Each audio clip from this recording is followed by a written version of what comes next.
Shalom, shalom, bien-aimés dans le Seigneur, soyez bénis, vous qui êtes connectés en ce moment pour prendre part à cette émission du Paraclet avec nous. Le Paraclet, c'est notre moment d'édification dans la foi et je suis particulièrement heureux de vous retrouver aujourd'hui dans le cadre justement de ce temps d'édification qu'est le Paraclet. Soyez bénis et je vous souhaite une attention particulière. Je prie que vous ayez une attention particulière pour ces moments du Paraclet. Prions ensemble pour confier ces moments au Seigneur afin que le Saint-Esprit, qui est le conducteur par excellence, puisse nous parler et nous aider à grandir avec le Seigneur. Prions ensemble. Seigneur notre Dieu, nous te sommes reconnaissants pour ces moments de mise à part au travers de ce temps d'édification qu'est le Paraclet. Nous voulons te soumettre toutes choses au Saint-Esprit parce que c'est toi qui es le véritable Paraclet. C'est toi qui nous enseigne toutes choses. C'est toi qui nous conduit et qui nous conduit dans toute la vérité. Nous te soumettons nos cœurs en ce moment afin que nos cœurs soient comme une terre qui soupire après l'eau du ciel. Puisses-tu arroser nos terres, Saint-Esprit, et nous faire du bien au travers de ta parole. Merci de fortifier quelqu'un, merci d'encourager quelqu'un à grandir dans sa foi au travers de ces moments. Merci pour ta présence glorieuse. Au nom de Jésus-Christ que nous avons prié et nous disons Amen. Amen. Amen et encore Amen à sa parole que nous voulons partager ensemble aujourd'hui au travers de ce Paraclet. Alors aujourd'hui, nous voulons parler de supporter la tentation. Supporter la tentation ou résister à la tentation. Et je vous invite à faire la lecture avec moi de 1 Corinthiens au chapitre 10, du verset 12 à 13. Retenons que 1 Corinthiens est l'épître ou le livre que nous partageons tout au long de ce mois qui est en train de courir, c'est-à-dire le mois de avril. Notre livre du mois, c'est le livre de 1 Corinthiens. Et donc, c'est dans ce livre que nous avons tiré l'exhortation de ce jour. Lisons ensemble 1 Corinthiens chapitre 10, versets 12 à 13. Ainsi donc, c'est la version Louis II. Ainsi donc, que celui qui croit être debout prenne garde de tomber. Aucune tentation ne vous est survenue qui n'ait été humaine. Et Dieu, qui est fidèle, ne permettra pas que vous soyez tentés au-delà de vos forces. Mais avec la tentation, il préparera aussi le moyen d'en sortir, afin que vous puissiez la supporter. Voici ce que nous dit donc l'apôtre Paul dans 1 Corinthiens au chapitre 10, versets 12 à 13. Il nous exhorte dans un premier temps à prendre garde pour ne pas tomber. Et dans un deuxième temps, au verset 13, il nous parle de la tentation et il nous fait comprendre qu'aucune tentation ne nous est survenue qu'elle n'ait été humaine. Et Dieu est fidèle et Dieu permettra que nous ne puissions pas être tentés au-delà de nos forces. Et il nous dit aussi que, mais avec la tentation, il préparera le moyen d'en sortir afin que nous puissions la supporter. Parce que c'est difficile de supporter la tentation, mais Dieu prévoit le moyen d'en sortir. Lisons ensemble dans la version Louis Sommer. Si vous ne l'avez pas, permettez-moi de lire dans la version Sommer ce même texte qui nous paraît un peu plus clair. Alors, le Sommer nous dit, c'est pourquoi si quelqu'un se croit debout, qu'il prenne garde de ne pas tomber. Les tentations qui vous ont assaillis sont communes à tous les hommes. D'ailleurs, Dieu est fidèle et il ne permettra pas que vous soyez tentés au-delà de vos forces. Au moment de la tentation, il préparera le moyen d'en sortir pour que vous puissiez y résister. Voici donc ce que nous dit la version Sommer qui nous semble encore plus explicite pour comprendre ce texte que nous voulons rapidement décortiquer avec vous.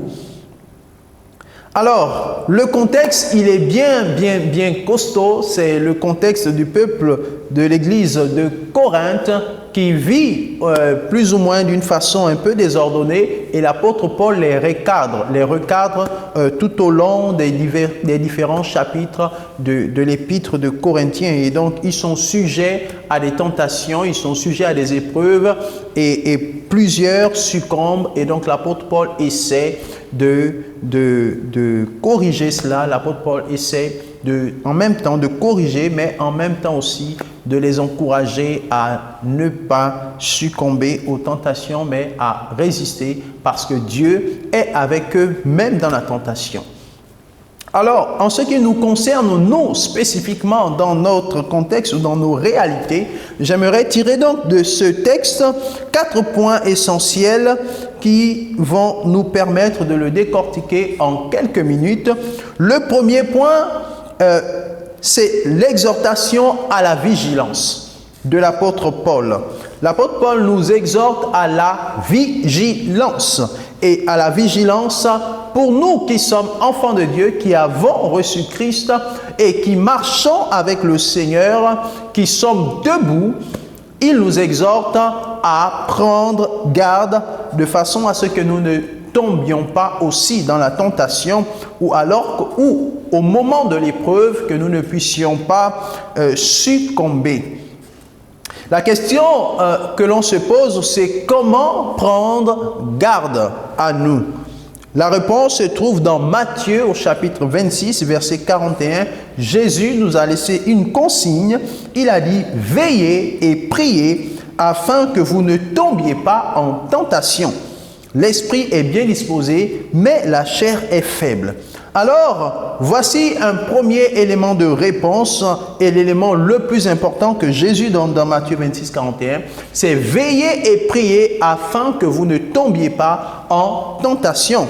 Cela rejoint ce que l'apôtre Paul dit dans son exhortation à la vigilance, que celui qui est debout prenne garde de tomber.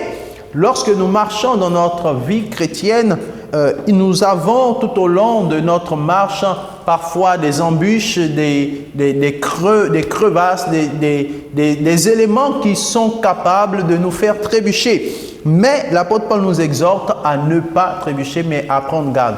Prendre garde comment, de quelle manière? En veillant et en priant selon la consigne que le Seigneur Jésus nous a laissée. Veillez et priez. Alors je vous encourage aujourd'hui à redoubler d'efforts dans la prière afin d'être vigilant face aux différentes tentations, et notamment dans les épreuves que nous traversons.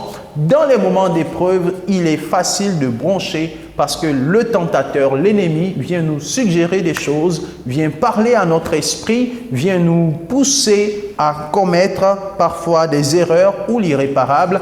Le moyen le plus sûr de rester debout, même dans l'épreuve, c'est de prier. Voici donc le premier point. Le second point, c'est ce que l'apôtre Paul nous dit dans le verset 13 que nous venons de lire. Les tentations sont communes à tous les hommes. Il nous dit que les tentations qui vous ont assailli sont communes à tous les hommes. Alors, au moment de la tentation ou au moment de l'épreuve, il est important d'avoir à l'esprit que nous ne sommes pas les seuls, nous ne sommes pas les premiers et nous ne serons pas également les derniers à vivre ces tentations-là. Parce que ce sont des tentations ou des épreuves qui sont communes à tous les hommes. Et d'ailleurs, Ecclésiaste nous en dit quelque chose. Ecclésiaste au chapitre 9, verset 2 nous dit: tout arrive également à tous, même sort pour le juste et pour le méchant, pour celui qui est bon et pur et pour celui qui est impur, pour celui qui sacrifie et pour celui qui ne sacrifie pas. Il en est du bon comme du pécheur, de celui qui jure comme de celui qui craint de jurer. En quelque sorte, il n'y a rien de nouveau sous le soleil. Il y a un même sort pour le juste et pour le méchant en ce qui concerne certaines tentations ou certaines épreuves. Certaines sont communes à tous les hommes. Et donc, il est très important d'avoir cela à l'esprit. Pourquoi? Parce qu'au moment de l'épreuve ou de la tentation, on est souvent en train de se demander pourquoi est-ce que c'est à nous que cela arrive? Pourquoi nous? Pourquoi cela nous arrive-t-il? Cela devrait arriver donc à d'autres personnes et pas à nous. Mais pourtant, ce sont des épreuves ou des tentations qui sont communes à tous les hommes. Et donc, de la même façon que cela nous arrive aujourd'hui, cela peut arriver à quelqu'un d'autre demain. De la même façon que c'est arrivé au voisin hier, cela peut également nous arriver. Alors, lorsque cela nous arrive, ne nous disons pas pourquoi est-ce que cela nous arrive-t-il. Non, c'est commun à tous les hommes. Alléluia. Et donc, je nous encourage à avoir toujours à l'esprit que nous ne sommes pas les seuls. Certains traversent des moments plus difficiles que nous. Et en nous armant de cette pensée, l'ennemi ne peut pas nous tromper en nous insufflant à l'esprit que Dieu ne nous aime pas ou alors que nos frères et sœurs ne nous aiment pas. Non. Si nous savons que cela peut arriver à tout le monde, alors nous sommes armés déjà d'une pensée, c'est que, quoi qu'il en soit, nous en sortirons vainqueurs parce que d'autres aussi sont passés par là et s'en sont sortis. Alléluia. Troisième point important que l'apôtre Paul partage dans ce texte, c'est la fidélité de Dieu. Il dit que Dieu est fidèle et il ne permettra pas que nous soyons tentés au-delà de nos forces. Le troisième point, c'est donc de savoir compter sur la fidélité de Dieu. Élément important à ne pas perdre de vue au moment où nous traversons une crevasse. La fidélité de Dieu doit être bien fixée et bien présente dans notre esprit pour ne pas justement nous détacher de Dieu par nos pensées, par nos paroles, qui quelquefois peuvent nous éloigner de lui. Non, Dieu est présent avec nous, il est le « je suis », alors sa fidélité est infaillible. Quatrième et dernier point, c'est une question que nous nous posons. Comment résister ou comment supporter la tentation? Alors, c'est très simple. Avoir la foi que Dieu a préparé le moyen d'en sortir et discerner ce moyen-là pendant la tentation ou l'épreuve. L'apôtre Paul le dit dans ce même texte. Il dit au moment de la tentation, il préparera, c'est-à-dire Dieu préparera le moyen d'en sortir pour que vous puissiez y résister ou pour que vous puissiez la supporter. Dieu est celui qui voit la fin avant le commencement. Dieu voit la fin avant le début de toute chose. Donc, lorsque nous rentrons dans une période de trouble, dans un désert, que ce soit une tentation, une épreuve, etc., lorsque nous rentrons dans un désert, Dieu a déjà préparé la fin. Et lorsque nous entamons cette période de désert, Dieu met à notre disposition donc la solution ou le moyen qui nous permettra de sortir. Sauf que, à cause du fait que nous sommes parfois aveuglés par la douleur que provoque le désert, la douleur que provoque l'épreuve, il nous est parfois difficile de voir, d'identifier ou de discerner la solution que Dieu avait déjà préparée. Et donc, c'est au fur et à mesure que nous évoluons que nous allons constater que nous sommes en train d'en sortir. Mais pourtant, Dieu a déjà préparé la solution au moment où nous sommes entrés. Il l'a préparé pour une raison, pour que nous puissions supporter et pour que nous puissions résister. Dites Amen avec moi. C'est la preuve que notre Dieu nous aime, c'est la preuve que le Dieu que nous servons est vraiment ce Dieu qui dit qu'il s'appelle « Je suis ». Il est présent en toutes circonstances, même lorsque nous ne l'entendons pas. Parfois, il n'a plus besoin de parler parce qu'il a déjà prévu la solution au moment où nous entamons le désert. Alors, je me souviens, pour exhorter de façon plus précise une personne qui traverse un moment de deuil, un moment difficile, je me souviens, il y a quelques années de cela, un peu plus de 10 ans aujourd'hui, lorsque j'ai perdu mon père, je me posais la question de savoir comment allais-je comment est-ce que j'allais faire pour sortir des difficultés qui allaient en suivre. Et aujourd'hui, quand je regarde en arrière, je vois que le Seigneur, au moment même où nous traversions cette épreuve, avait aussi prévu la solution qui pouvait nous permettre, moi et ma famille, nous permettre de sortir de cette douloureuse épreuve. Alors je vous encourage à fixer vos regards sur le Seigneur, sachant que c'est lui qui vous donne la solution dans le désert que vous traversez.